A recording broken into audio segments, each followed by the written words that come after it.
I'm so glad to have you here with me today. Follow my story until the end and comment the city you're watching from. I love seeing how our community spans the globe. On my 70th birthday, I stood outside Le Jardin in the pouring rain, watching strangers celebrate inside the French restaurant where my late husband and I had marked every milestone for 42 years. The windows glowed amber against the October dusk, and through the foggy glass I could see families laughing over wine couples leaning close across candlelit tables, a little boy blowing out birthday candles while his grandparents applauded. I wasn't part of that picture anymore. My hands trembled as I reached into my navy coat, the one Henry had always loved, and pulled out my wallet. Tucked behind my driver's license was a photograph Henry and me on our wedding day, 1976. I wore a simple white dress with lace sleeves. He wore a suit borrowed from his college roommate. We stood in front of Grace Cathedral in San Francisco, both of us grinning like we'd won the lottery. In a way we had. 42 years. "Happy anniversary, sweetheart," I whispered to the photograph, my voice breaking. The rain came down harder. I returned the photo to my wallet, squared my shoulders, and walked toward the restaurant's entrance. The heavy oak door swung open and warmth rushed out to meet me. The smell of garlic and rosemary, the murmur of conversation, the clink of silverware on china. For a moment I felt Henry beside me, his hand slipping into mine the way it always did when we walked into nice restaurants. His voice saying, "After you, my dear Margaret." Then I saw Gregory Stevens, the maitre d', approaching with an expression that made my stomach drop. "Mrs. Hartwell?" His voice was careful, the way people talk to children or the very old. "I'm afraid there's been a misunderstanding." I glanced past him at table 14, our table tucked in the corner by the stone fireplace where Henry always insisted we sit. A young couple occupied it now, sharing a plate of oysters and laughing at something on a phone screen. "I have a reservation," I said, keeping my voice steady. 7:30, Margaret Hartwell." Gregory clasped his hands in front of him, a gesture I recognized from decades of running Hartwell Fashion House. The posture of someone about to deliver bad news. "Ma'am, your daughter called this morning. She explained the situation." My heart began to hammer. "Situation? What situation?" "She said you've been experiencing some confusion lately. Memory issues." His eyes flicked to Melissa, the hostess who stood behind the podium watching us with practiced sympathy. "She was very concerned. She said you might not remember making or canceling reservations." The words hit me like a slap. Heat flooded my face. "I don't have memory issues," I said, my voice rising despite my efforts to control it. "I made this reservation 3 weeks ago and I certainly didn't cancel it." "I understand this must be frustrating." "Frustrating." Several diners turned to look. I lowered my voice, trying desperately to maintain the dignity that seemed to be slipping through my fingers like sand. "I'm not confused. I'm here for dinner on my birthday, at the restaurant where my husband and I celebrated our 42nd anniversary, where we celebrated every anniversary." Melissa stepped forward, her young face full of practiced sympathy. "Mrs. Hartwell, your daughter sounded very worried about you. She said you'd been having episodes, that you might become agitated if things didn't go as you expected." Episodes. I repeated the word in my mind, tasting its bitterness. My daughter, my only child, had called ahead to warn them about my episodes. Gregory touched my elbow gently, the way you'd guide someone who might fall. "Perhaps it would be best if you went home, ma'am. Called your daughter. I'm sure she'd want to know you're safe." Safe. As if I were a child who'd wandered away from her parents. I pulled my arm free. "I'd like to speak with the manager." "I am the manager, Mrs. Hartwell." Gregory's voice remained infuriatingly calm. "And I'm sorry, but given the circumstances, I can't seat you tonight. It wouldn't be appropriate." Inappropriate. I was being deemed inappropriate at the restaurant where Henry had proposed to me 52 years ago, where we'd celebrated the birth of our daughter, where we'd toasted the success of our fashion house, where we'd held hands across this very table and promised each other forever. I stood there for a long moment, feeling the eyes of everyone in the entrance hall watching me, an old woman making a scene, an old woman who couldn't remember if she'd canceled her own reservation, an old woman whose daughter had to call ahead and warn the staff about her confusion. "I see," I said finally. My voice sounded hollow even to my own ears. "Then I apologize for the inconvenience." I turned and walked back into the rain. The door closed behind me with a soft click, shutting me out of the warmth and light, out of the life I'd built, out of the memories I'd cherished. I stood on the sidewalk, rain drumming on my shoulders, and pulled out my phone. My hands shook as I scrolled to Allison's number. The call went straight to voicemail. "This is Allison Hartwell. Leave a message." "It's Mom," I said, trying to keep my voice steady. "I'm at Le Jardin, or I was. They said you called them. Said I'm confused. Allison, I don't understand what's happening, but I need you to call me back. Please." I hung up and stared at the phone, willing it to ring. It didn't. Through the restaurant windows, I watched the little boy from earlier hug his grandfather. The old man's face lit up with joy, and something in my chest cracked. That should have been me tonight. That should have been my family, my celebration, my moment of connection. Instead, I was standing in the rain, questioning everything I thought I knew about myself, about my mind, about my daughter. Had I canceled the reservation and forgotten? Was Allison right to be worried? Dr. Harrison had given me a clean bill of health just 3 weeks ago. "Sharp as a tack, Margaret," he'd said with that encouraging smile doctors reserve for elderly patients. "Better cognitive function than most 50-year-olds. But doctors missed things. Maybe I'd been hiding symptoms even from myself. I thought about the past 3 years since Henry died. The empty house, the quiet dinners alone, the conversations I had with his photograph before bed. Maybe that wasn't normal. Maybe Allison had noticed something I couldn't see. Maybe I really was confused. The rain soaked through my coat, and I started to shiver. I should go home, take a hot shower, try to remember if I'd done or said anything lately that would make my daughter think I needed intervention. I was about to walk to my car when I heard a voice behind me. "Ma'am, are you all right?" The hand on my shoulder was steady and warm. I turned to find a man in his mid-30s, dark hair wet from rain leather jacket, dripping eyes, holding genuine concern. Beside him stood a little girl in a yellow raincoat dotted with cartoon bees, holding a small umbrella decorated with butterflies. She looked up at me with eyes the exact shade of hazel that changed with the light, just like Allison's eyes, just like mine. "I'm fine," I said automatically, the way women of my generation were taught to respond. The man didn't move his hand. "I saw what happened in there." He gestured toward the restaurant. "That wasn't right." "Daddy heard that man say it's your birthday," the little girl said suddenly, her voice bright and certain. "And nobody should be alone on their birthday. That's a rule." My throat tightened. "It's very kind of you to say so, sweetheart." "It's your birthday too?" she asked, tilting her head. I nodded, not trusting my voice. "Then you have to come have dinner with us." She bounced on her toes, rain flying from her hood. "Daddy, she has to come with us. It's a rule."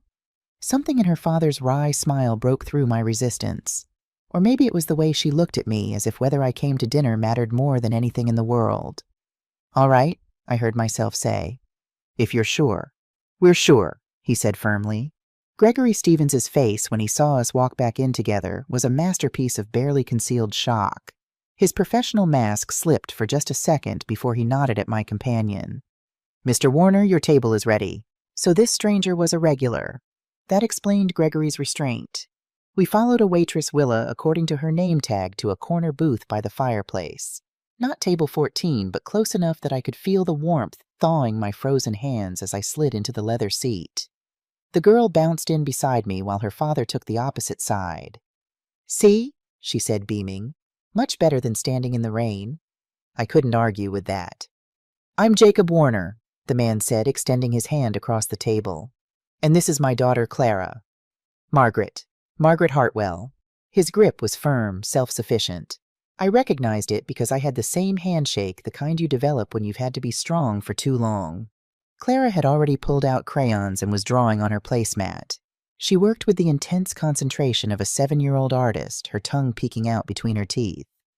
"Do you have grandkids, Mrs. Margaret?" she asked, without looking up from her drawing.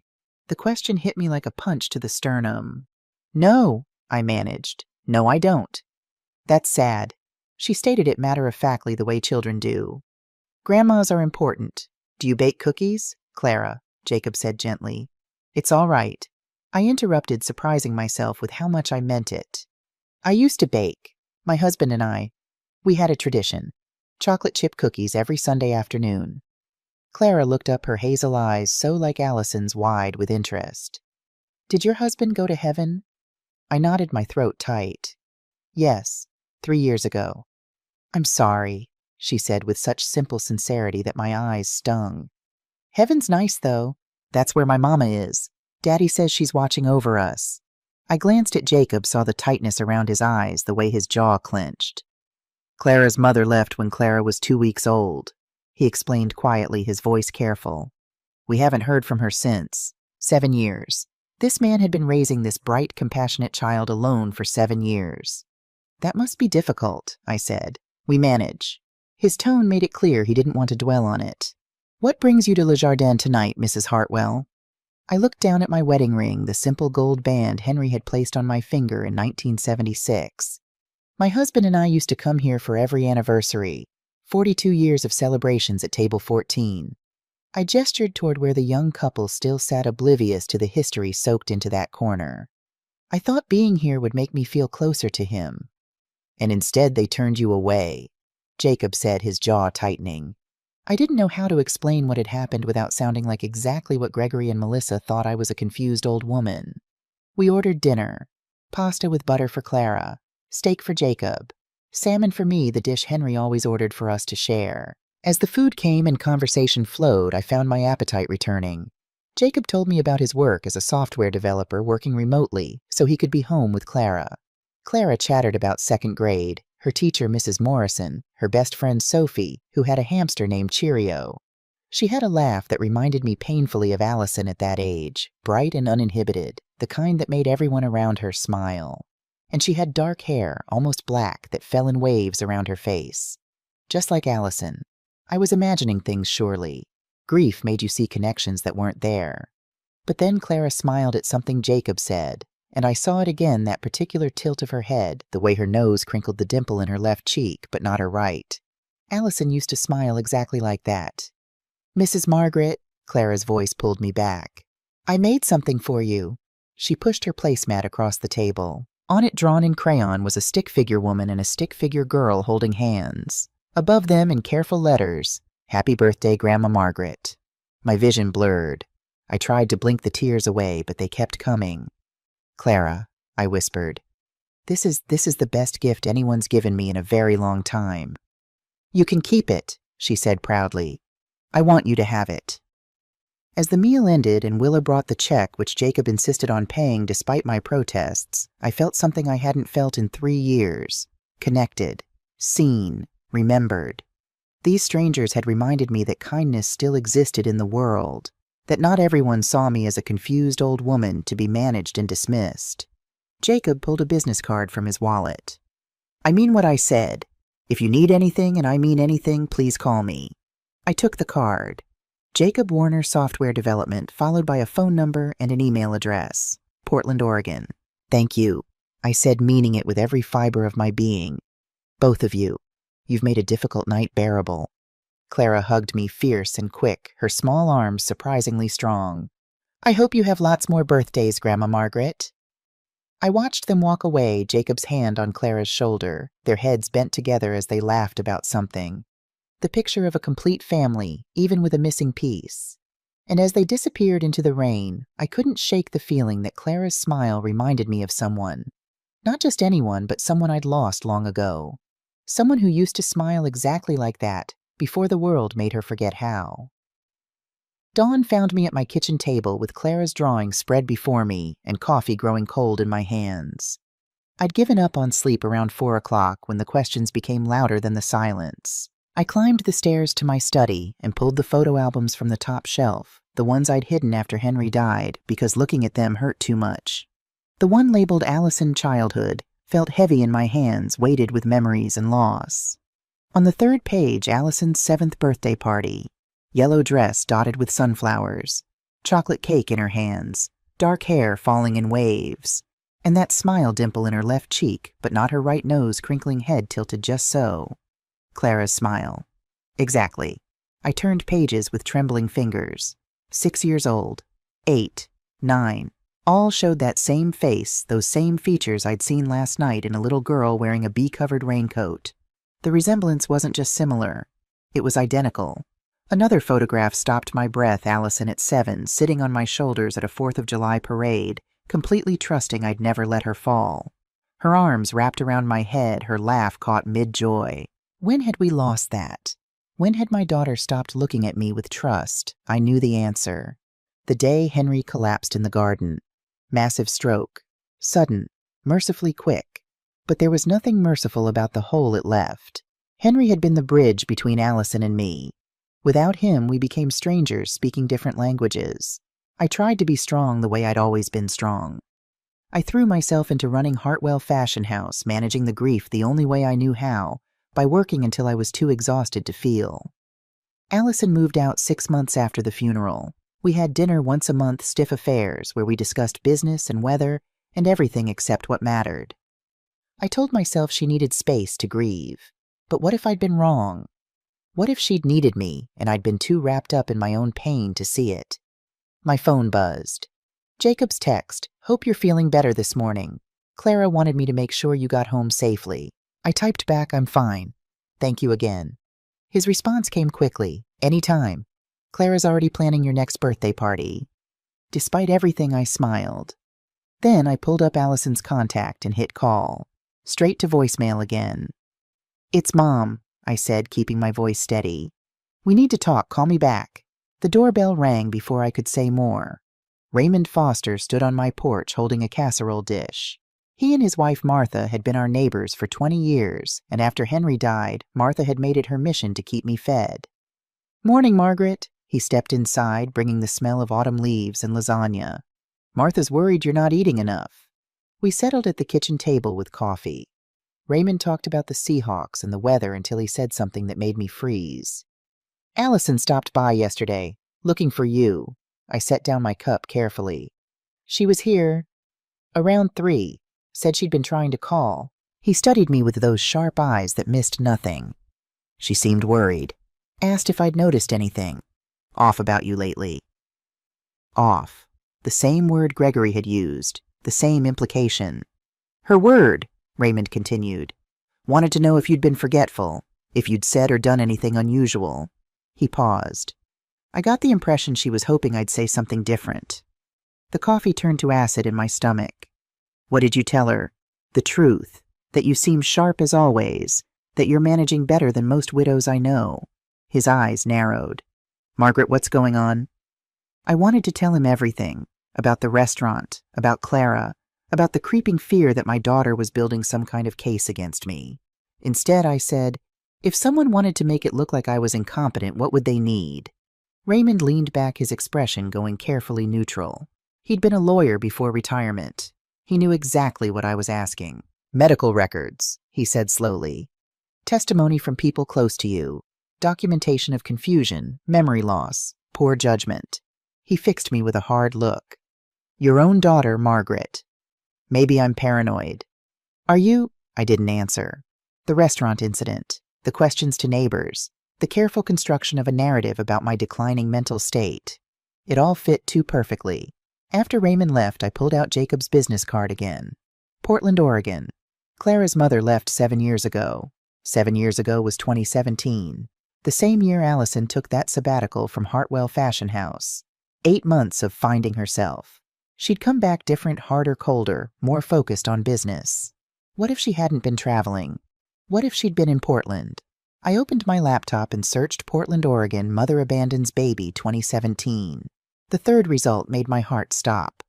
Single father raises newborn after mother's disappearance, from the Oregonian, March 2017. The article was short. A young software developer named Jacob Warner, whose girlfriend left 2 weeks after giving birth. The girlfriend's name, Elena Warner, though the reporter noted Warner might not have been her real last name. Elena, not Allison. But the timeline matched. February 2017, when Allison would have been in Portland. The article said Elena claimed to be a 22-year-old college student, though Jacob suspected she was older. Allison was 30 in 2017. I sat back, my heart hammering against my ribs. I looked from the photograph of 7-year-old Allison grinning with that dimpled smile to Jacob's business card, to the newspaper article on my screen. The resemblance was undeniable. The timeline matched perfectly. And the woman who'd abandoned Jacob and Clara was exactly the age Allison would have been in exactly the city where Allison had been finding herself. Elena Warner, Audrey. Even the initials were similar. I thought about Allison's coldness these past 3 years, her sudden interest in my health, my memory, my confusion. The canceled reservation at Le Jardin, Raymond's revelation that she'd been asking neighbors about my mental state. She wasn't just trying to control my assets. She was trying to bury a secret. A 7-year-old secret with dark hair and a dimpled smile who called strangers grandma without hesitation. My granddaughter. Suspicion was one thing. Proof was another. I spent the rest of Saturday trying to convince myself I was wrong, that the coincidences meant nothing. But by 2 a.m, lying awake in the dark, I knew I couldn't wait until daylight. I had to know what else Allison had been hiding. I went downstairs to my study, the house silent except for the creak of floorboards. If Allison had been building a case to have me declared incompetent, there would be evidence. And if she'd been careful enough to cancel my restaurant reservation and question my neighbors, she'd left a trail. I moved to the wall safe hidden behind a painting of the Columbia River Gorge, Henry's favorite landscape. My hands shook as I spun the combination, the same one we'd used for 40 years, our wedding date. Inside were the documents I'd organized meticulously over the decades. Property deeds, stock certificates, insurance policies, bank statements. The statements should have been stacked neatly, one for each month. Instead, the folder was thin, too thin. I spread them across my desk under the light of the green banker's lamp Henry had given me. January, February, then a gap. June, July, August. September was too recent to have arrived yet. March, April, and May were missing. 3 months gone. And those were the months when I'd started feeling foggy, when I'd begun doubting my own memory, when I'd wondered if maybe Allison was right to be concerned. I called the bank's 24-hour service line, my fingers trembling on the phone. After the usual security questions, the representative returned. "Mrs. Hartwell, there are 2 authorized users on your account. Yourself and Allison Hartwell added 6 months ago with full privileges." My stomach dropped. "I didn't authorize that." "Our records show you came into the branch in person, ma'am. Your signature is on file." I hadn't been to the bank in over a year. Not since Henry died, and I'd switched everything to online banking. "Have there been any unusual withdrawals?" I asked, my voice barely steady. A pause. "There have been several transfers to another institution, approximately $85,000 over 4 months. $85,000? My money, taken while I trusted her. I ended the call and sat in the dark, breathing slowly, trying to process what I'd learned. Then I went to the master bathroom, to the medicine cabinet Henry and I had shared. The usual bottles lined the shelves. Blood pressure medication, vitamins, calcium supplements. But pushed to the back, hidden behind the others, was one I didn't recognize. Lorazepam, 2 milligrams. Take 1 tablet as needed for anxiety. The prescription was in my name, filled 2 months ago at a pharmacy I'd never visited. Prescribing physician Dr. Brady Thornton. The bottle was nearly empty. Someone had been taking these pills regularly, but I had never taken a single one. I'd never even seen the bottle before. Then I remembered. 2 months ago, Allison had started bringing dinner twice a week. "You shouldn't eat alone, Mom," she'd said, her voice full of concern. "It's not healthy." Thoughtful meals, careful portions. And after every dinner, I'd felt exhausted, barely able to climb the stairs to bed. I'd blamed age and grief. But what if it hadn't been natural? I went to Henry's old dressing room, the one I still couldn't bring myself to clear out, and opened the antique jewelry box from my grandmother. Inside were the pieces I cherished most. My mother's pearls. A garnet ring from Henry's mother. The diamond earrings Henry had given me for our 25th anniversary. The velvet compartment where the Victorian diamond brooch belonged was empty. That brooch was worth at least $50,000. It had been in Henry's family for 3 generations. He'd given it to me on our 40th anniversary, saying it belonged with me now. I knew it had been there 3 months ago. I was certain. I'd opened this box to touch Henry's mother's ring, to feel connected to him, and I'd seen the brooch gleaming in its place. My hands shook as I returned to the study and opened the home security system on my computer. The cameras stored footage for 90 days. I scrolled through the recordings, my heart pounding. 6 weeks ago, 11:22 p.m. The footage jumped to 11:47, 25 minutes missing. 5 weeks ago, 6:43 p.m., 8 minutes gone. 3 weeks ago, 2:17 a.m., 15 minutes erased. Someone had been in my house deleting evidence, and I knew who. I stared at the screen, sick with clarity. My daughter, the child I'd raised, the woman I'd trusted, had been stealing from me, drugging me and constructing a story of my mental decline. But why go this far? If she wanted money, I would have given it to her. If she wanted control of the company, we could have planned a transition. Unless it wasn't just about money. Unless it was about stopping me from asking questions, from discovering what she'd done 7 years ago in Portland, from finding out about Clara.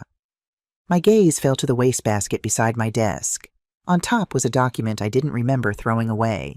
Psychiatric evaluation. Confidential patient. Margaret Rose Hartwell. Age 70.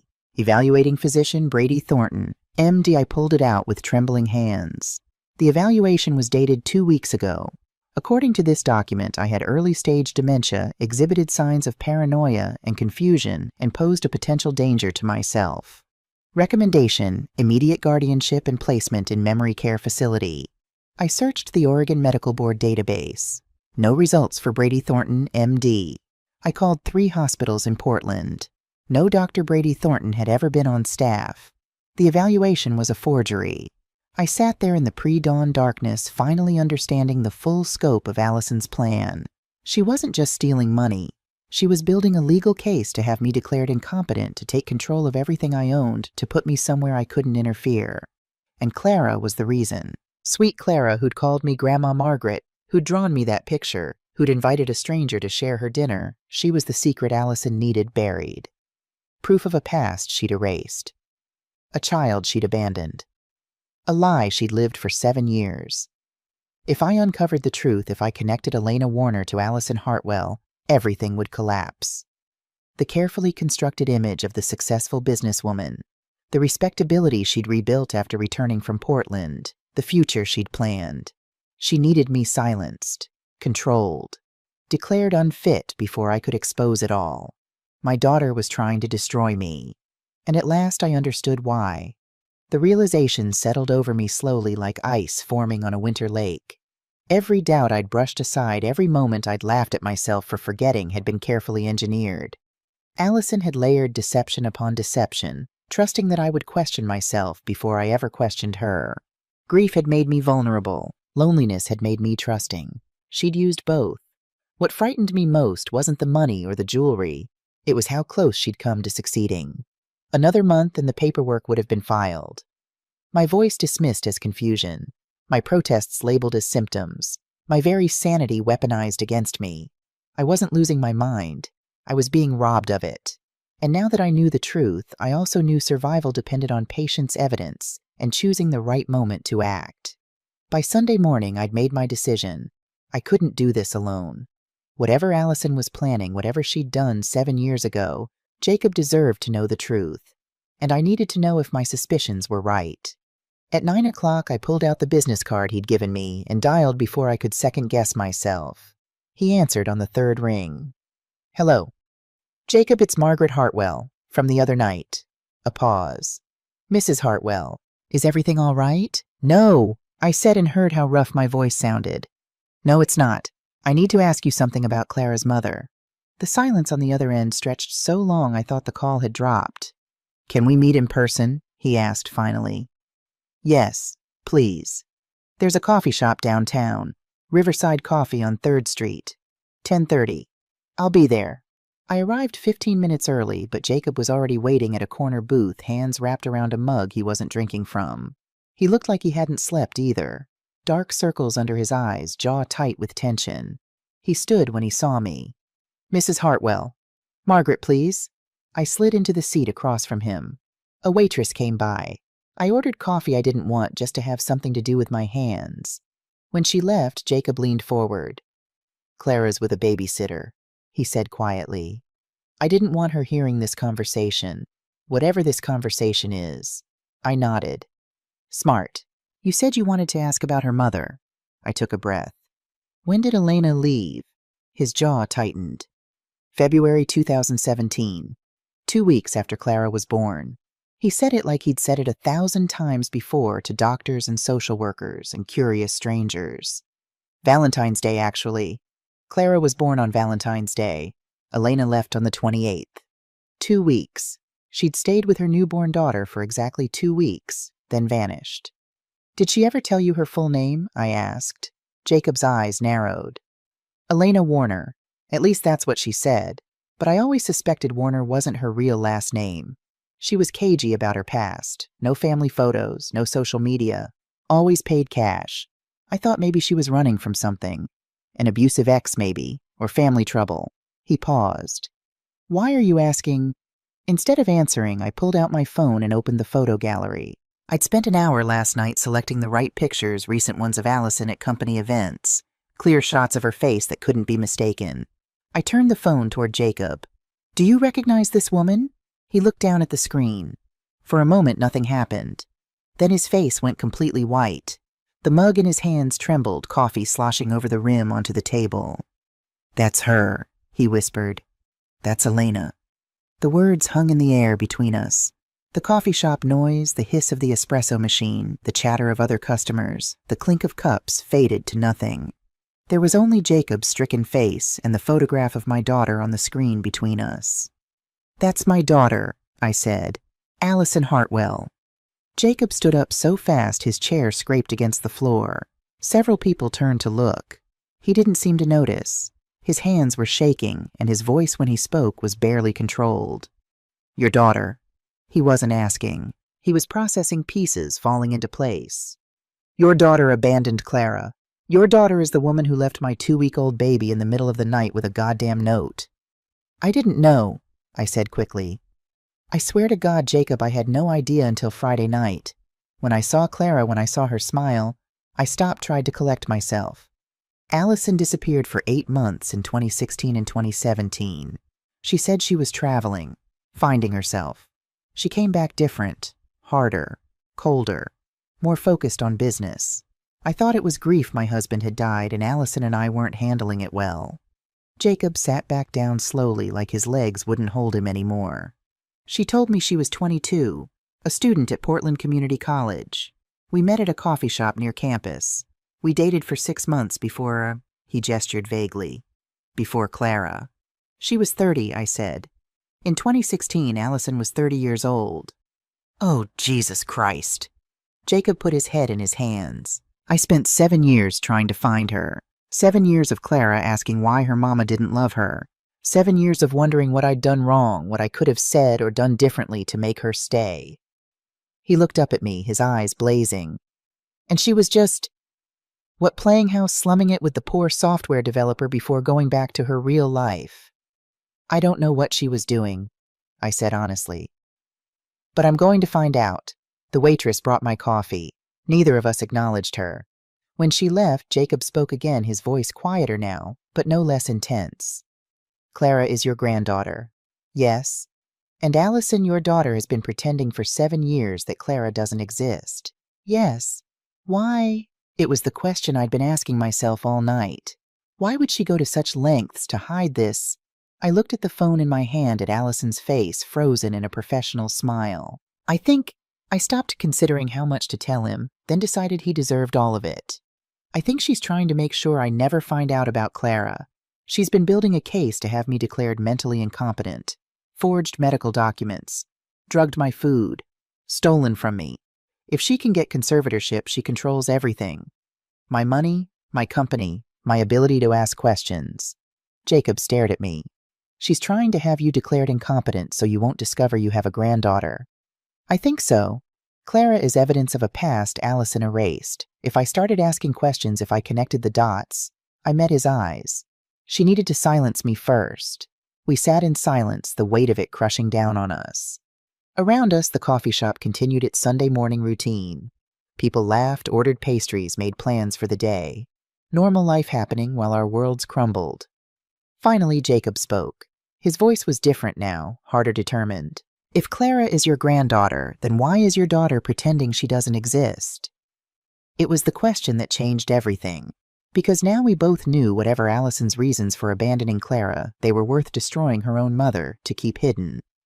We left the coffee shop separately, but an hour later, Jacob was at my front door. He'd dropped Clara with the same babysitter, telling her he had important business to handle. I need to see it, he said without preamble. The evidence, everything you found. I led him to my study where documents from last night were still spread across my desk. Jacob stood in the doorway, taking it all in: the open safe, scattered papers, the prescription bottle, the fake psychiatric evaluation. Then he walked to the desk and started reading. I watched him examine the bank statements with missing months, the lorazepam bottle, the forged evaluation. His jaw clenched tighter with each piece. Finally, he looked up. "She's building a case to prove you're incompetent." "I know. But why go to these lengths?" He gestured at the evidence. "If she wanted money, there are easier ways." "That's what I can't figure out," I admitted. "If she just needed money, I would have given it to her. This is scorched earth." Jacob was quiet, thinking. Then, how much is Hartwell Fashion House worth? Conservatively $15 million, with real estate and investments closer to 20. He let out a low whistle. "And if you were declared incompetent, who gets conservatorship?" "Probably Allison. She's my only child. She already works there. The board knows her. So she'd control the company, control your assets, control your ability to ask questions." He picked up the lorazepam bottle. "And if you're drugged and confused, no one would believe you if you tried to fight it." "And Clara," I said quietly. "Clara is a loose end." His voice went flat fury underneath. "Proof of Allison's past. If you discovered Clara exists, if you started asking questions about where Allison was in 2017, she needed me silenced first." We stood in silence, the weight of understanding settling over us like a shroud. "We need proof," I said finally. "Real proof that Clara is my granddaughter. Something that would hold up legally." "DNA test," Jacob said immediately. "Can you get a sample hair from her brush?" "I can do that. I'll find a private lab, somewhere discreet." "And if the test confirms it," Jacob asked, "what then?" "Then we figure out how to stop Allison and protect Clara." Jacob extended his hand. "Partners." I took it, feeling the strength in his grip. "Partners." We stood there, two strangers, 48 hours ago, now bound by a little girl with dark hair and a dimpled smile, and a woman who'd betrayed us both. Then Jacob cleared his throat. "There's something else you should know." I waited. "That night at the restaurant when I invited you to join us." He paused. "That wasn't a coincidence." My stomach tightened. "What do you mean?" "I've been looking for Elena for 7 years. About 3 months ago, I was doing another search online. I found a business article about Hartwell Fashion House. There was a photo of the leadership team." He met my eyes. "And I saw Elena, except the caption said Allison Hartwell, Vice President of Operations." My breath caught. "So you've known." I started digging, found more photos, the company website, LinkedIn profiles. He gestured at me. "Found you." And Elena Allison had kept one photo in her Portland apartment. An old picture from a company picnic, I think. You and a teenage girl. I didn't think much of it then. But when I saw you on the Hartwell Fashion House website, I recognized you." I stared at him. "You've been watching me." "For 3 months, trying to figure out how to approach you without sounding crazy." What was I supposed to say? "Your daughter might be my missing ex-girlfriend who abandoned our baby." He laughed without humor. "Then I saw what happened at the restaurant, saw them turn you away, and I thought maybe you needed to know the truth as much as I did." I should have been angry. He'd manipulated me, used my pain as an opening, but all I felt was relief. "You spent 7 years searching," I said, "for Clara's sake, so she'd know her mother didn't disappear for no reason." "So she'd have answers," Jacob corrected. "So when she got old enough to ask why her mama left, I could tell her something beyond 'I don't know.'" I looked at this man who'd become an ally in 48 hours and realized Allison had miscalculated badly, because now there were 2 of us. 2 people who knew what she'd done, 2 people determined to protect Clara, and 2 people who wouldn't stop until we had the truth. "We should get started on that DNA test," I said. Jacob nodded. "I'll get Clara's sample tonight, hair from her brush, maybe a toothbrush if I can manage it without her noticing. I'll make calls tomorrow, find a lab that can do this quickly and discreetly." He headed for the door, then stopped and turned back. "Margaret." "Yes." "Whatever happens next, Clara comes first. No matter what we find out, no matter what Allison's done, Clara's safety comes first." "Agreed." After he left, I stood in my study looking at the evidence spread across my desk. The fake evaluation, the drugged medication, the stolen money. My daughter had orchestrated all of this to protect a secret she'd buried 7 years ago. But she'd made one mistake. She'd underestimated what a mother who'd spent 7 years loving the granddaughter she'd abandoned, and a grandmother who'd just discovered that granddaughter existed, would do to protect a little girl with dark hair and a dimpled smile. The email arrived at 7:30 Tuesday morning while I was sitting at my kitchen table with coffee. I couldn't taste and toast I couldn't eat. Subject results. Patient ID number P-2024928 from Dr. Sarah Mitchell, Pacific Northwest Genetics Laboratory. My hand shook as I clicked to open it.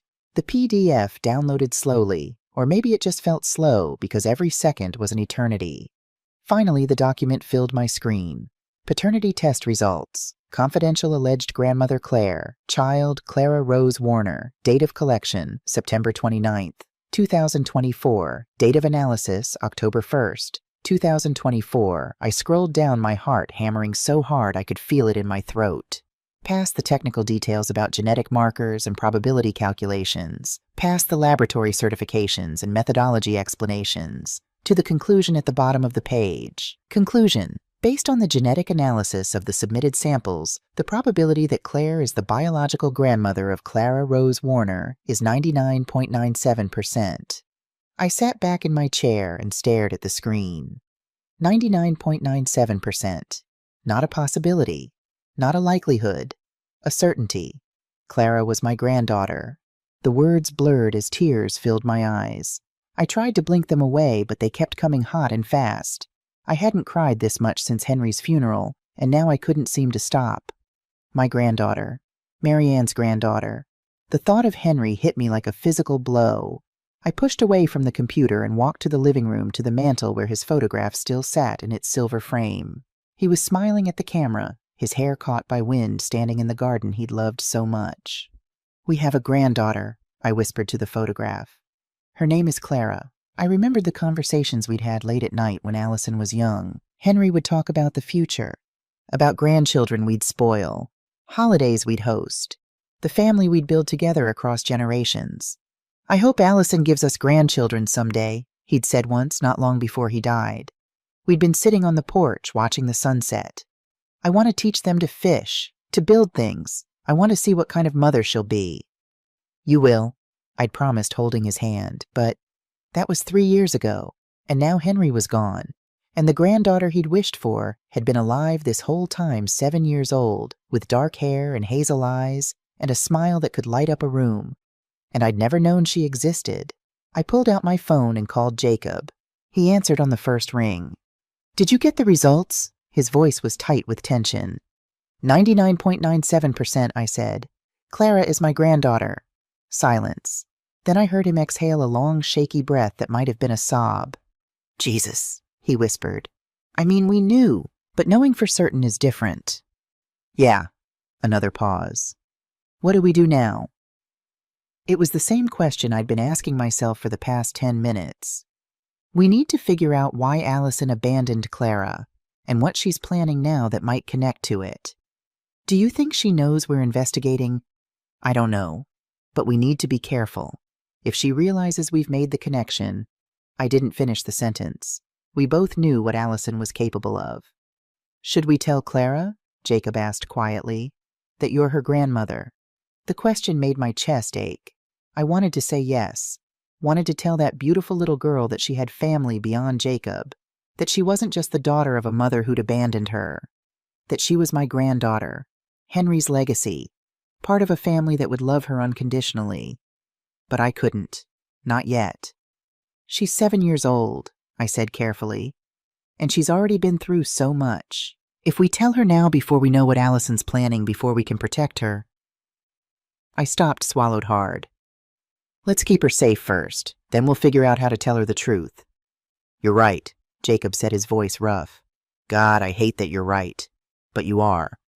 "Did you send me the scan of Clara's birth certificate?" "Check your email. Sent it this morning." I pulled up my inbox on the computer. There it was, another PDF attachment. I opened it. Certificate of live birth. State of Oregon, child's name. Clara Rose Warner. Date of birth. February 14th, 2017. Place of birth, Providence. Portland Medical Center. Portland, Oregon, mother's name. Elena Margaret Warner, mother's age. 22 stated, father's name. Jacob Thomas Warner, father's age. 28. I stared at the mother's name. Elena Margaret Warner. Margaret. Allison's full name was Audrey. The middle name had come from my mother, a family tradition I'd been so proud of when she was born. And Allison had given that name our family name to the alias she'd used to seduce Jacob and abandon their baby, as if even while lying about everything else she couldn't quite erase who she really was. The middle name, I said to Jacob. Did you notice Margaret? Yeah, I saw that. His voice was tight. That's your name too, isn't it? It's a family name, my mother's name. I gave it to Allison when she was born. I studied the birth certificate again. So she kept part of her real identity even while lying about everything else. Maybe she couldn't help it, Jacob said slowly. Or maybe, he paused. Maybe she wanted to leave a trail, some part of her that could be found if anyone looked hard enough. But you didn't look, until now. No, the word tasted bitter. I didn't. I printed out the birth certificate and the DNA results, then filed them carefully in a folder I labeled simply Clara. Evidence, yes. But also something more, proof of a connection I should have known about 7 years ago. Valentine's Day. Clara had been born on Valentine's Day, 2 weeks before Allison abandoned her. 2 weeks before she came back to Seattle and slipped back into her old life as if nothing had happened. What had those 2 weeks been like? Had Allison held her baby, fed her, looked at Clara's face, and felt anything at all, or had she already been planning her escape? I looked at Henry's photograph again. I'll protect her, I promised. I'll make sure Clara knows she's loved, that she belongs to a family, even if that family is broken, even if the person who should have loved her most threw her away. My phone buzzed. A text from Jacob. Thank you for wanting to be her grandmother, for not giving up. I typed back, she's family. That's all that matters. And it was true. Whatever Allison had done, whatever she was planning, Clara was innocent. She was 7 years old and loved dinosaurs and drew pictures for strangers and called people grandma with heartbreaking ease. She was my granddaughter, and I would protect her. I just didn't know yet what I'd have to protect her from. Jacob called me Wednesday night with an update. I'm going to Portland tomorrow, he said. I need to dig into Elena's past, see what I can find. Do you want me to come with you? No, he replied. Stay there. Keep an eye on things. If Allison suspects we're investigating, she might make a move. He hesitated. And this is something I need to do. For Clara. I understood. So I waited. Thursday evening, he called again. His voice was different this time, tight controlled, like he was holding something back. I found things, he said. You need to hear this. He started at Portland Community College. The registrar's office was tucked behind the main administration building, staffed by a middle-aged woman who barely looked up as she typed. I need information about a former student, Jacob had said. Elena Warner, fall 2016. The registrar frowned at her screen. I'm not seeing any record of an Elena Warner enrolled that term. Are you certain of the name? Could you try Allison Hartwell? Her fingers paused, then resumed typing. Yes, Allison Hartwell. She audited 2 courses in fall 2016. Psychology 101 and creative writing, not degree seeking. Something clicked for Jacob. Elena hadn't truly existed as a student. She'd created just enough of a presence to seem legitimate, but not enough to leave a real trail. Can I contact the instructors? He'd asked. The registrar hesitated, then nodded. Psychology was taught by Professor Linda Anderson. She's still here. Professor Anderson's office was cluttered with books and papers, the comfortable chaos of someone who'd been teaching for decades. She studied Jacob carefully when he mentioned Allison. I remember her, she said, quiet, sat in the back, rarely spoke. But her written work was excellent, insightful, mature beyond her stated age. She paused. She dropped the class after midterms. That surprised me. I thought she was doing well. Did she explain why? She said she was pregnant, said she needed to focus on that. Professor Anderson tilted her head, studying him. You're the father. Jacob nodded. She told me she was 22, the professor said softly. I thought she was handling things remarkably well for someone so young. She was 30, Jacob said. Professor Anderson's expression shifted surprise, then sadness. Then I'm sorry. For you and for the child. From the college, Jacob drove to the southeast Portland apartment where Elena had lived. The building was older, paint peeling, surrounded by a chain-link fence. The landlord, Mrs. Rodriguez, remembered her immediately. "That girl," she said, shaking her head, "vanished in the middle of the night, left most of her things behind. Owed me 2 months' rent. What happened to her belongings? I donated most of it, clothes, furniture, but I kept a few things in storage, thinking maybe she'd come back." She studied Jacob. "You're the baby's father." "Yes." "She hurt you." "Yes." Mrs. Rodriguez led him to a wire storage cage in the basement and pulled out a small cardboard box labeled 3B Warner. "Not much," she said. "But there's this." She handed him a blue spiral notebook. I read it. Jacob told me, his voice strained. I couldn't wait. I sat in my car in the parking lot and read the whole thing. The journal began in September 2016 when Allison first arrived in Portland. She wrote about running away from me, from the company, from expectations she couldn't meet. "I can't breathe in Seattle anymore. Mom's grief is suffocating. The company reminds me of Dad every second. Everyone expects me to be strong, to step up, to fill his shoes. But I'm drowning. I need to disappear. Be someone else. Anyone else." She wrote about meeting Jacob, about lying easily, her age, her background, her life, about creating Elena Warner from nothing. It's so easy to be young again, to pretend I'm 22 with no responsibilities, no past, no dead father and grieving mother. Jacob looks at me like I'm precious, like I matter, not as Henry Hartwell's daughter or the VP of operations. Just me, whoever that is. Then, December 2016, the pregnancy. I'm pregnant. The test is positive. I keep staring at it, waiting to feel something. Joy, terror, but there's just nothing. Emptiness. Jacob is happy. Scared, but happy. He wants to get married. I can't tell him the truth. Can't tell him I'm 30 years old with a life in Seattle I'm supposed to return to. Can't tell him I don't know how to be a mother when I can barely be a person. Jacob's voice cracked as he read me the entry from February 10th, 2017, 4 days before Clara was born. "I can't do this. I thought a baby would give me purpose, make me feel real, but all I feel is terror. Mom would disown me if she knew, not just about the baby, about the lies, the fake name, running away. She expects perfection. She always has. I can't face her disappointment. Better to never tell her. Better to let her believe I'm still the daughter she thinks I am, even if it means abandoning this child, even if it breaks Jacob's heart. I'm a coward. I know that. I just don't know how to be anything else." Jacob paused. I heard him breathing on the other end of the line, trying to compose himself. "There's more," he said. "The final entry. February 27th, the day before she left. I have to go home. Mom called. She sounds worried. Lost. She needs me. And I need to fix this. Bury it. Make sure no one ever finds out about Portland. About Elena Warner. About the baby. If Mom discovers Clara exists, she'll try to fix it. She'll get involved. Everyone will know what I did. That I ran away. That I abandoned my own child. That I'm weak and broken and nothing like the woman she thinks I am. I can't let that happen. So I'm erasing this. Portland. Elena. The baby. None of it ever existed. And if Mom starts asking questions, if she somehow finds out, I'll make sure she can't. Whatever it takes." The words hung in the silence between us. "Whatever it takes," I repeated. She decided then, not just to abandon Clara, but to silence me if I ever discovered the truth. "Yes," Jacob said. "She wrote the blueprint 7 years ago, and she's been following it ever since."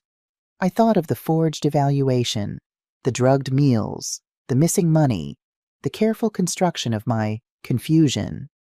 "She's been planning this for 7 years, I said slowly, waiting for the moment when I might discover Clara, preparing to destroy me if that moment came. And now it has," Jacob said, "because I found her, because I brought Clara to that restaurant, because you noticed the resemblance. It's not your fault, isn't it?" His voice was bitter. "If I'd kept searching, if I'd found her sooner, then what? She still would have abandoned Clara. She still would have come back to Seattle and erased her past. The only difference is, Clara would have been younger, more vulnerable." Jacob was quiet for a long moment. "What do we do now?" I looked around my study at the evidence we'd gathered at Henry's photograph, watching over everything. "Now then," I said, "we stop her. That night after Jacob told me about the journal, I asked him to tell me everything. Not the abbreviated version, not the highlights, everything. How they met, how it happened, how she left. I need to understand, I said.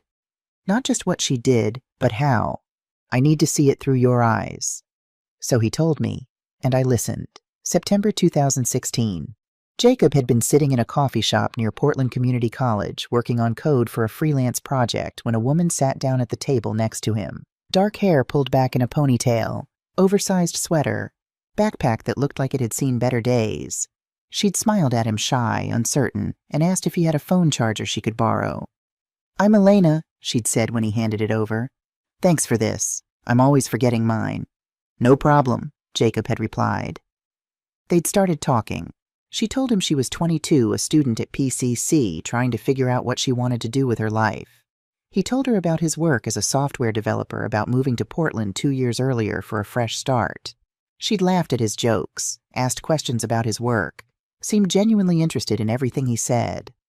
She made me feel seen, Jacob told me, his voice distant with memory. Like I mattered. I'd been lonely for a long time, and suddenly here was this girl who wanted to know about my day, my thoughts, my dreams. They'd exchanged numbers, started meeting for coffee, then dinner, then more. October 2016. By October, Elena was spending most nights at Jacob's apartment. She'd show up with takeout stay to watch movies, fall asleep on his couch. It felt natural when she started leaving clothes there, when she stopped going back to her own place. "I asked her to move in officially," Jacob said. "It seemed crazy we'd only been dating a month, but it felt right." She'd said yes immediately. A week later, he'd proposed. Nothing fancy, just him and her in his apartment, a ring he'd bought from a vintage shop downtown. "I know it's fast," he'd said, "but I love you. I want to build a life with you." She'd looked at the ring for a long moment, her expression unreadable. "I'm not ready," she'd said finally. "I'm sorry, Jacob. It's not you. It's just I'm not ready." He'd been disappointed but understanding. They were young. There was time. 2 weeks after that, she told him she was pregnant. November 2016. The pregnancy terrified her. Jacob could see it in her eyes every time she looked at the positive test.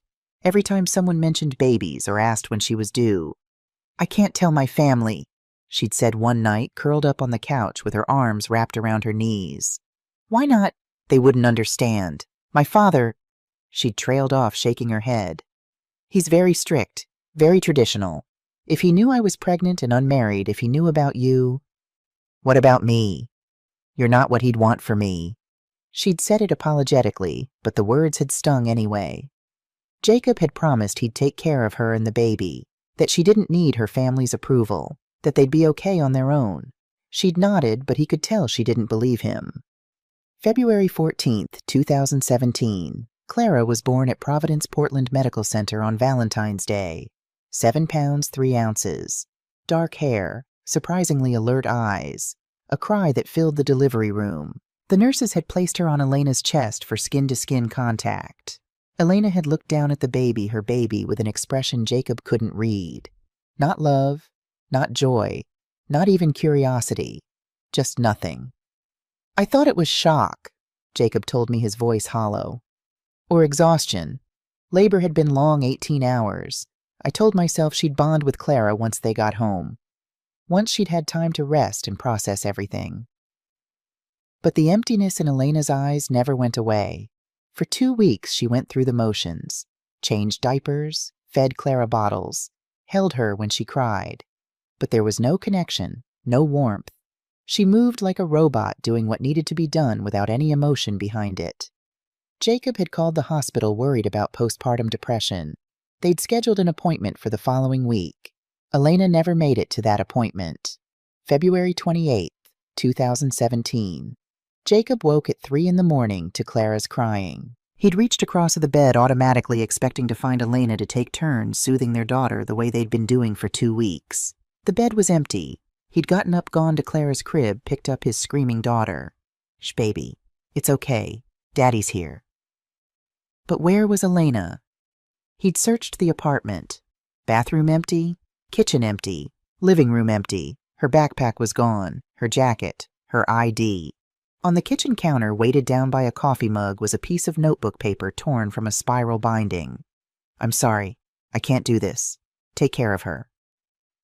That was all. No explanation, no phone number, no forwarding address, just a baby screaming in his arms and a note that changed his life forever. "I called her phone," Jacob said, his voice breaking with the memory. "Over and over. It went straight to voicemail. I called hospitals, police shelters, filed a missing person report, but she'd left voluntarily and she was an adult, so there wasn't much they could do." He'd sat on the floor of his apartment holding Clara and cried until he had nothing left. I sat across from Jacob in my living room, the story hanging between us like smoke. Outside, darkness had fallen. We'd been talking for hours. The coffee in my mug had gone cold. "You spent 7 years looking for her," I said quietly. "For Clara," he corrected. "So she'd have answers. So when she got old enough to ask why her mother left, I could tell her something beyond, 'I don't know.'" He looked at me, his eyes red-rimmed. "I wanted to understand, and I wanted Clara to know it wasn't her fault, that there was a reason, even if it was a terrible one. And now you have your answer." "Yes." His smile was bitter. "Elena Warner was Allison Hartwell. The woman I loved was a lie. She wasn't 22. She wasn't a student. She wasn't figuring out her life.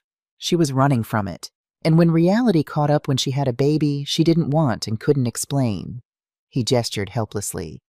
"She ran again.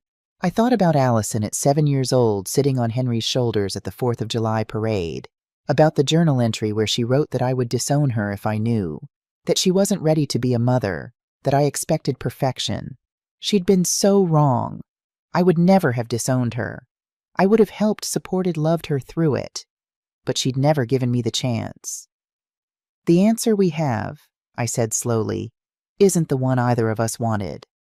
"No," Jacob agreed. He stood, picked up his jacket. "But it's the truth, and now we have to figure out what to do with it." After he left, I sat in the dark and thought about my daughter, about the choices she'd made, the lies she'd told, the people she'd hurt, and I wondered if she'd been capable of abandoning her own newborn baby 7 years ago. What else was she capable of now? 3 days after the DNA confirmation, I drove downtown to Hartwell Fashion House. The building rose 20 stories, all glass and steel, a monument to the success Henry and I had built from nothing over 4 decades. I remembered the pride I'd felt when we first moved into this space, the conviction that I was creating something that would last for generations. Now I wasn't sure of anything. The receptionist looked up as I entered the lobby, her professional smile faltering. "Mrs. Hartwell, we weren't expecting you today." "I'm here to see my daughter." "Of course. Let me just—" "I know where her office is." I walked past the desk before she could call ahead. The elevator ride to the executive floor felt endless. In the reflection of the polished doors, I barely recognized myself older, harder, angrier than I'd been only a week ago.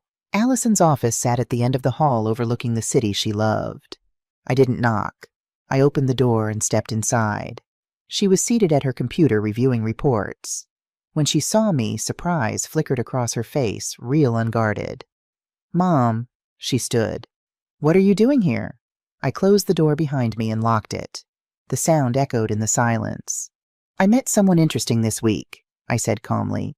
"A man named Jacob Warner." I watched her face change. Color drained from her skin. Her hands gripped the edge of her desk. "I don't know." "And his daughter," I continued. "Clara, 7 years old, dark hair, hazel eyes, a dimple in her left cheek, but not her right." I stopped in front of her desk. "Your eyes, your dimple, your daughter." Allison lowered herself into her chair, still gripping the desk like it was the only thing keeping her upright.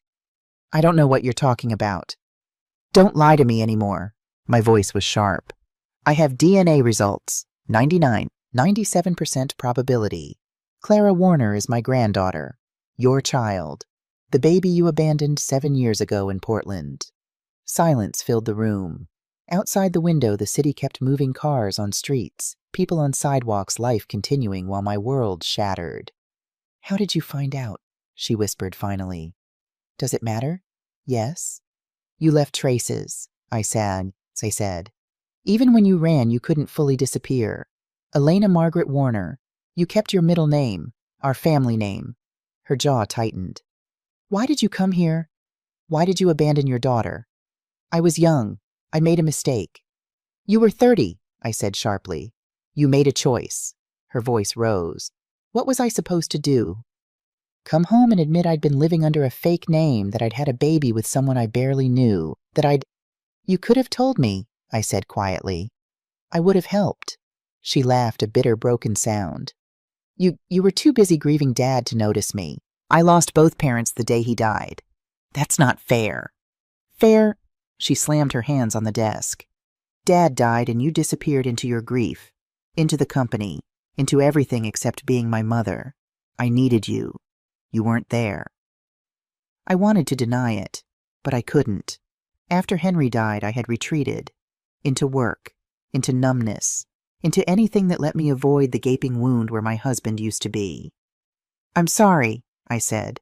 I should have been better, should have seen what you needed. But that doesn't excuse what you did to Clara, or what you're doing to me now. Her expression closed off. I don't know what you mean. Why did you cancel my reservation at Le Jardin? Why did you tell them I was confused? Because you are, she said calmly. You're 70. You forget things. You need help. I'm not forgetting anything. I dropped a folder on her desk. I found the evaluation. Dr. Brady Thornton doesn't exist. You forged it to have me declared incompetent. She stared at the document, then looked up. Her eyes were cold now, calculating. You need to leave. We're not finished. Yes, we are. She lifted her phone. Leave now, or I call security. I looked at my daughter, at the stranger she'd become, and felt something break inside me that I knew would never heal. She's 7 years old, I said softly. Clara is 7. She draws pictures for strangers and calls them Grandma because she's desperate for family. She doesn't know her mother abandoned her. Get out, Allison said.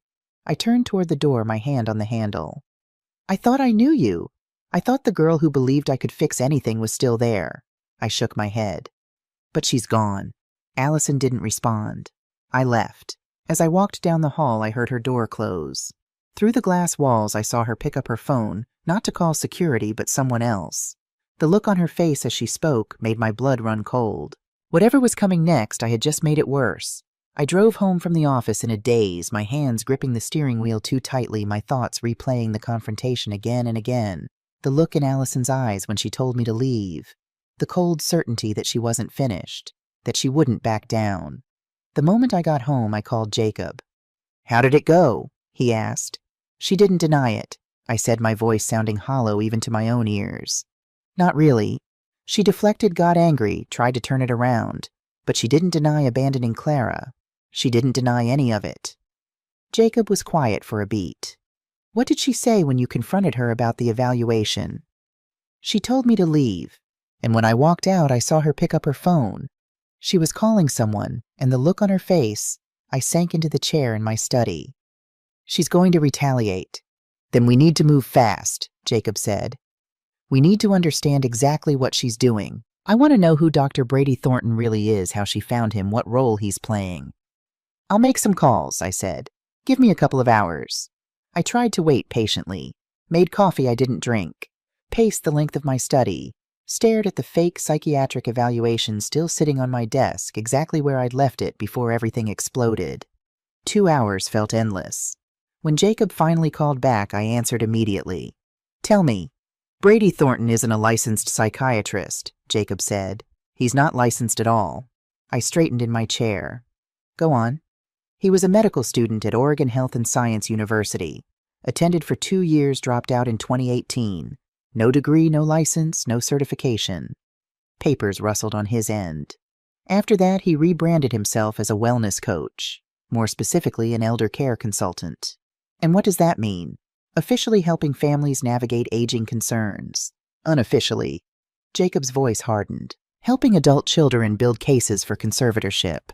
He produces assessments designed to make elderly parents appear incompetent. My stomach tightened. The evaluation? Yes. And he's done this before, Margaret. At least 4 documented cases in the last 3 years. In all 4, his evaluations were used to pursue conservatorship. All 4 cases settled quietly. The parents gave up control rather than fight. 4 families, 4 lives dismantled. So he's a scam artist, I said. An elder abuser, Jacob corrected. He found a profitable niche preying on families where the adult children want control and the parents are vulnerable. How did Allison find him? They met at a healthcare conference in Seattle, 2022. There's a photo from a networking event. More rustling. He gave a presentation on cognitive decline in aging executives. Allison was in the audience. 2 years ago, she'd been planning this long before I suspected anything. Send me the photo. Already did. I opened my laptop. The image showed a group of professionals holding drinks at what looked like a hotel ballroom. In the back, partially obscured by other attendees, Allison stood beside a man with sandy hair and an easy smile. Brady Thornton. They stood close, familiar. She'd sought him out. This wasn't random. What about the other families? I asked. The ones he's done this to before. Most details are sealed family court confidential settlements. But from what I could find, the pattern is always the same. Adult child claims dementia or incompetence. Brady produces an evaluation supporting the claim. Family goes to court or settles before trial. Parent ends up in conservatorship or a care facility. All 4 parents lost. All 4 gave up, Jacob said. That's the key. They stopped fighting because fighting meant questioning their own sanity. It's psychological warfare. I opened my trust account on the computer. The balance should have been $200,000. It was $150,000. I scrolled through the transactions. 3 weeks ago, $50,000 transferred out. Last month, $10,000. The month before, $15,000. She's already stealing, I said. The trust fund. $60,000 gone since she got access. Margaret, we need to go to the police, Jacob said urgently. This is fraud. This is elder abuse. We have evidence. Not yet. Why not? Because right now it looks like a family dispute, I said. A concerned daughter, a wellness consultant, a worried aging mother. She has witnesses, Gregory at the restaurant. My neighbors, she's been questioning, probably others. She's been laying groundwork for months. So what do you want to do?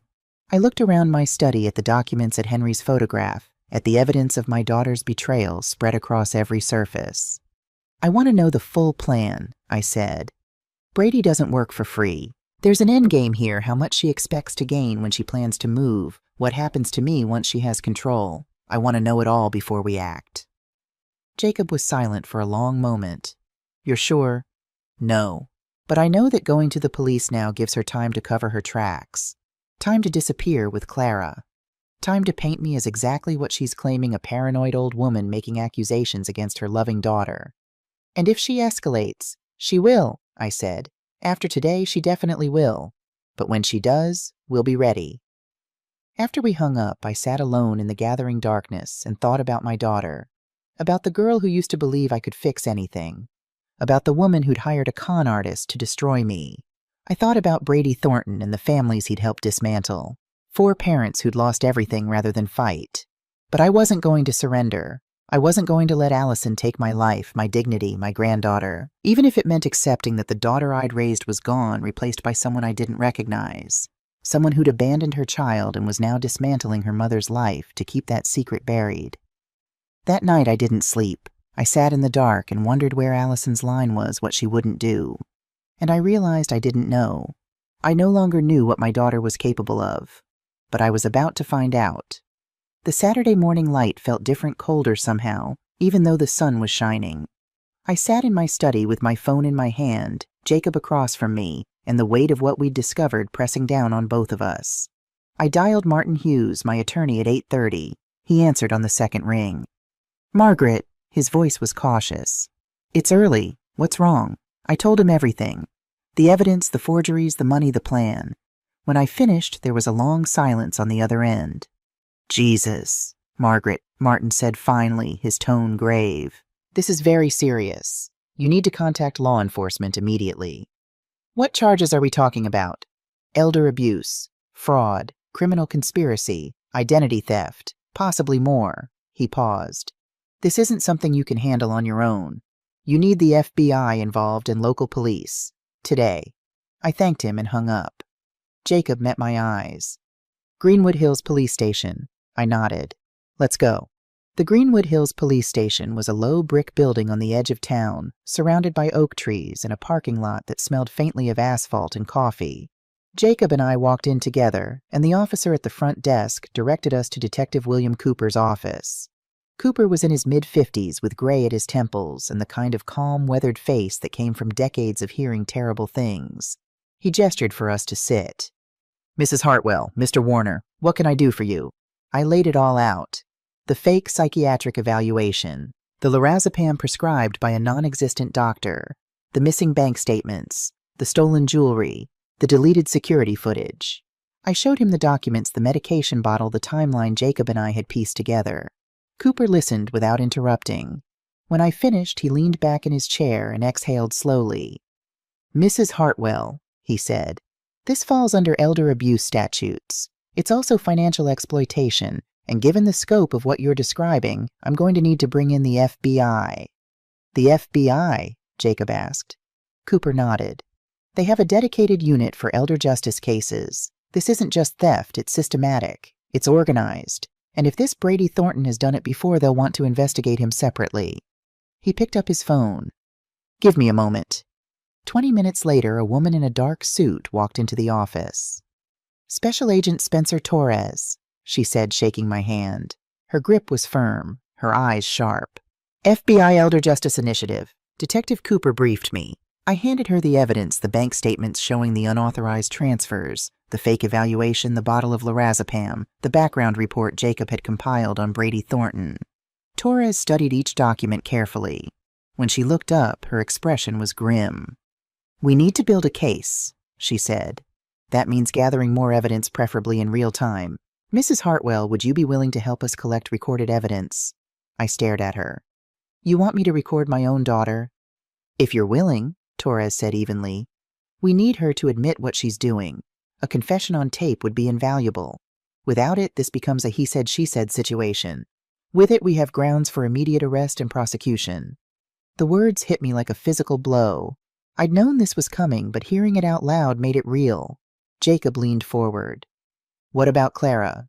She's 7 years old. She can't be dragged into this." Torres met his gaze. "We'll protect the child. Our priority is stopping the people doing harm. If Clara is safe with you, we'll make sure she stays that way."